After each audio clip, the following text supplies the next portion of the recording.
Right Newton details. ఉత్తర తీరంలో భారీ భూకంపం సంభవించింది. రెక్టార్ స్కేల్పై దీని తీవ్రత 7.4గా నమోదైంది. దీంతో తీర ప్రాంత ప్రజలకు కూడా అధికారులు సునామీ హెచ్చరికలు జారీ చేశారు.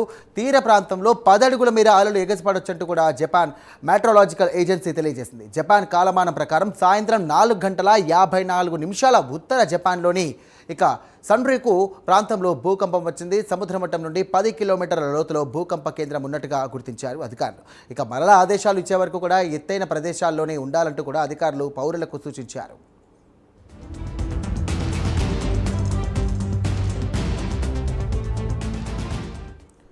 రైట్, జపాన్ ప్రాంతంలో భారీ భూకంపం సంభవించింది. ఈ సందర్భంగా కూడా వాతావరణ శాఖ కానివ్వండి సునామీ హెచ్చరికలు కూడా జారీ చేసింది. రెక్టార్ స్కేల్పై దాని తీవ్రత 7.4గా నమోదైనట్టుగా తెలుస్తోంది. మరి అక్కడ ప్రజలను కూడా ఎత్తైన ప్రదేశాల్లో ఉండాలంటూ కూడా అధికారులు సూచించారు.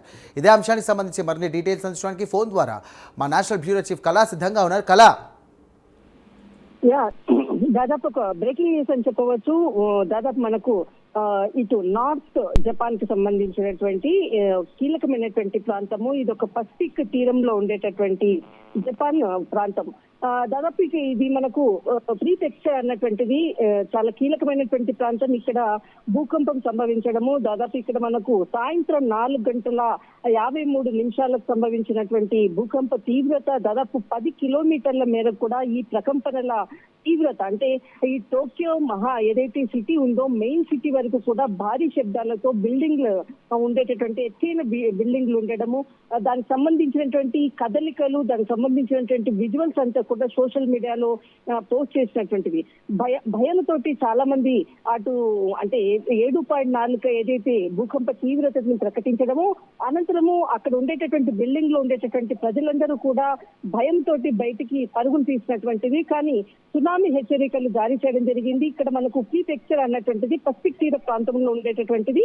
దాదాపు ఇది సముద్ర మట్టానికి 10 కిలోమీటర్ల దూరం ఉండే అంటే లోపల లోతులో నుంచి సంభవించినటువంటిది. ఇక్కడ మనకు టోక్యో ఈ ప్రాంతం అంతా కూడా సునామీ హెచ్చరికలు జారీ చేశారు. ప్రజలందరూ కూడా జాగ్రత్తగా ఉండే విధంగా, ఎందుకంటే మనకు జపాన్ లో తరచుగా కూడా ఇటు భూకంపాలు వస్తూనే ఉంటుంది. దాదాపు మనకు 2011లో జరిగినటువంటి అప్పుడు కొన్ని వేల మంది కూడా మరణించినటువంటి భూకంపాన్ని ఇప్పటికీ కూడా ఇంకా మర్చిపోలేనటువంటిది టోక్యో ప్రజలు అని చెప్పవచ్చు. అలాంటి ఘటనలు కూడా తరచుగా వస్తుంది. అప్పుడు దాదాపు మనకు 2011లో 9.4గా నమోదైనటువంటిది, ఈ రోజు 7.4గా నమోదైనటువంటి ఏదైతే భూకంప తీవ్రత, దీనితో ఇప్పటి వరకు ఎలాంటి ప్రాణ నష్టం, ఆస్తి నష్టం అన్నటువంటిది మాత్రము అంటే నష్టం జరిగినటువంటి అంశాన్ని ఎక్కడా కూడా ఇంకా ప్రకటించలేదు. కానీ భయంతో ప్రజలందరూ కూడా బయటికి పరుగులు తీసినటువంటిది అని చెప్పవచ్చు. అసలు ఇది రింగ్ ఆఫ్ ఫైర్ అన్నటువంటిది మనకి జపాన్ పసిఫిక్ తీర ప్రాంతంలో ఉండేటటువంటి ప్రాంతంలోనే ఏదైతే ఈ రోజు భూకంపం సంభవించినటువంటి ప్రాంతం అని చెప్పవచ్చు. దాదాపు ప్రీటెక్చర్ అన్నటువంటిది ప్రాంతము. ఇదంతా కూడా ఒక దాదాపు 10 కిలోమీటర్ల అంటే లోతుగా సంభవించినటువంటిది. సునామీ హెచ్చరికలు జారీ చేయడంతో కూడా లోతట్టు ప్రాంతాలు అనుకోవచ్చు, అటు కొంత దూరంగా సముద్ర మట్టానికి అంతకొచ్చు సముద్రమైన తీర ప్రాంతాల్లో ఉండే వాళ్ళంతా కూడా జాగ్రత్తగా ఉండే విధంగా కూడా అటు ప్రభుత్వం కూడా హెచ్చరికలు జారీ చేసింది. కానీ ఇలాంటి అంటే భూకంపానికి సంబంధించినవి తరచుగా కూడా ఎప్పుడు జపాన్ ప్రాంతంలోనే ఎక్కువగా సంభవిస్తూ ఉంటాయి.